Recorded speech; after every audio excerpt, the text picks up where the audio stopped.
Sydney Loofe. On November 15th, 2017, Sydney Loofe, a 24-year-old store clerk in Lincoln, Nebraska, posted a selfie on Snapchat. The caption was simple, upbeat, and tragically ironic. "Ready for my date?" She was heading out for a second date with a woman she'd met on Tinder named Audrey. A second date. It's supposed to be the one where you feel a little safer, a little more comfortable. But Sydney's date wasn't with Audrey. It was with Bailey Boswell and her much older boyfriend, Aubrey Trail. And they weren't looking for a relationship. They were looking for a victim. When Sydney didn't show up for work the next day, she was reported missing.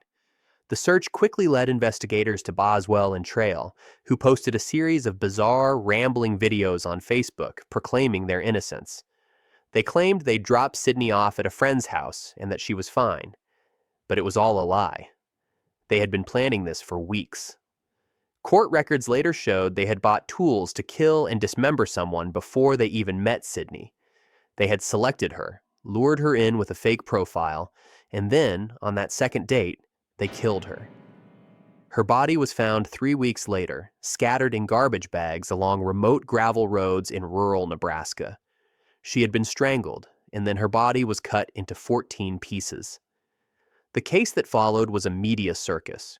Trail dramatically slashed his own throat in the courtroom, shouting, "Bailey is innocent, and I curse you all!" He survived. He was later convicted and sentenced to death.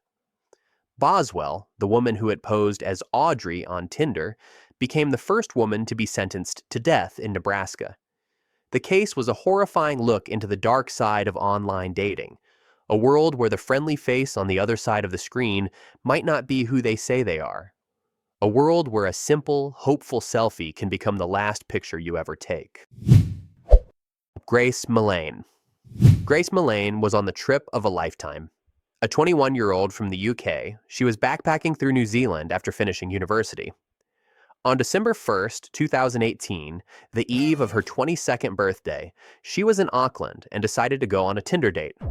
She matched with a man, and CCTV footage shows them having a relaxed, affectionate evening, bar hopping and kissing in elevators before heading back to his hotel room. She was never seen alive again. The man she met, whose name was later revealed to be Jesse Kempson, strangled her to death in his apartment. And what he did next is what turns this from a tragedy into a truly monstrous story. He didn't panic. He didn't call for help. Nope. Instead, he took explicit photos of her dead body and then watched pornography. He then calmly went about the business of covering up his crime. He used his phone to search for hottest fire and Waitakere Ranges, a nearby area of dense forest. He bought a large suitcase and cleaning supplies. He folded Grace's body into the suitcase, rented a car, and drove to the Waitakere Ranges, where he buried her in a shallow grave. And then, while her body lay hidden in the woods, he went on another Tinder date. It's a level of cold, calculated evil that's hard to comprehend. He was eventually caught, of course. Police traced Grace's last movements and found him. He tried to use the rough sex gone wrong defense, but the jury didn't buy it. He was convicted of murder. The case sparked a worldwide conversation about the dangers of online dating and the insidious nature of the rough sex defense. But more than that, it was a story about a bright, adventurous young woman who went out for a birthday drink and never came home. A woman who was murdered by a man who saw her not as a person, but as a disposable object. Luke Lembryk. This story is a little different. It's not about a date that ended in immediate violence. It's about how a single, careless conversation on a Tinder date can plant a seed that months later blossoms into a fatal home invasion. Luke Lembryk was a 29-year-old man from Western Sydney, Australia. He lived with and cared for his terminally ill mother. And, as he casually mentioned to a woman named Lisa Price on a Tinder date, he kept a large amount of cash at home. That one piece of information, shared in a moment of casual conversation, would be his death sentence. Price told her criminal associates about the cash. And in August 2019, months after the date, a group of them broke into Luke's home to rob him. Luke fought back. He grabbed a knife to defend himself and his sick mother, but he was outnumbered. During the struggle, he was stabbed multiple times. He collapsed and died in his mother's arms. The robbers fled, leaving a scene of unimaginable trauma. A son dead, a sick mother injured and heartbroken. The police investigation eventually led them back to Lisa Price and the Tinder date that had started it all. The case was prosecuted as a joint criminal enterprise, a robbery that had turned into a murder. In 2024, all of them, Price and the men who had carried out the home invasion, were convicted of either murder or manslaughter. It's a chilling reminder that the dangers of online dating aren't always immediate. It's not always about the person you're meeting. Sometimes it's about the information you share. A careless word, a moment of misplaced trust, can have consequences that you can't even imagine.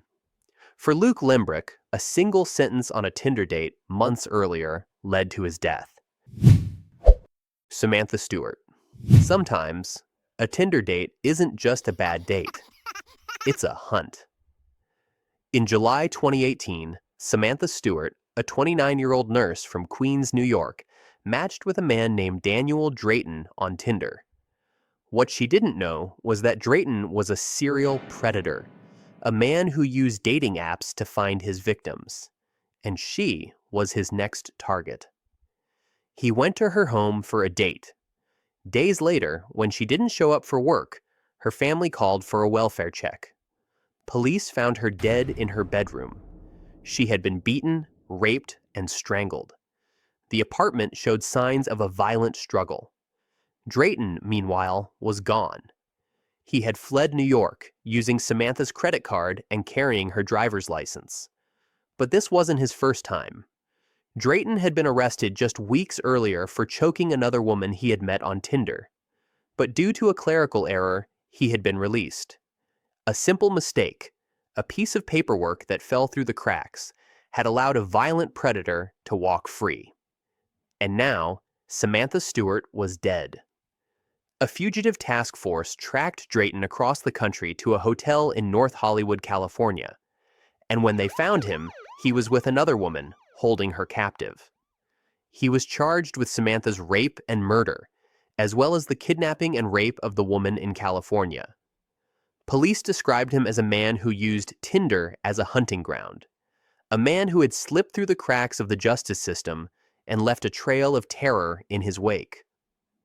Samantha's death was a horrifying example of how the systems that are supposed to protect us can fail. A story about a woman who invited a man into her home, a man she thought she knew, and paid for it with her life. Ingrid Lyne. Ingrid Lyne was a 40-year-old nurse and a mother of 3 from Renton, Washington. She was divorced and cautiously re-entering the dating world. In April 2016, she met a man named John Robert Charlton on a dating app. They decided to go to a Seattle Mariners baseball game for their first date.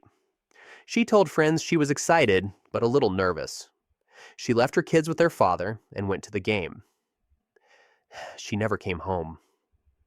The next morning, a homeowner in Seattle found a human head, an arm, and a leg wrapped in plastic bags in his recycling bin. Police quickly identified the remains as belonging to Ingrid Lyne. The investigation led them to her home and to John Charlton. What they found there was a scene of unimaginable horror. Ingrid had been murdered in her home and then dismembered in her bathtub with a pruning saw. Her body parts had then been transported and dumped in recycling bins around the city. Charlton was arrested. He gave inconsistent stories, claiming he was too drunk to remember what had happened. He eventually pleaded guilty to first-degree murder and was sentenced to a lengthy prison term. The case sent a shockwave through the Seattle community. A story about a mother of 3, a nurse, who went on a date to a baseball game and ended up in pieces in a recycling bin. It's a story that highlights the ultimate vulnerability of inviting a stranger into your life, into your home. A story about the monster that can be hiding behind a friendly profile picture. A story about a woman who was just trying to find a little happiness, a little connection, and instead found a brutal and senseless end. A story that is, in every sense of the word, a true horror, a modern-day nightmare.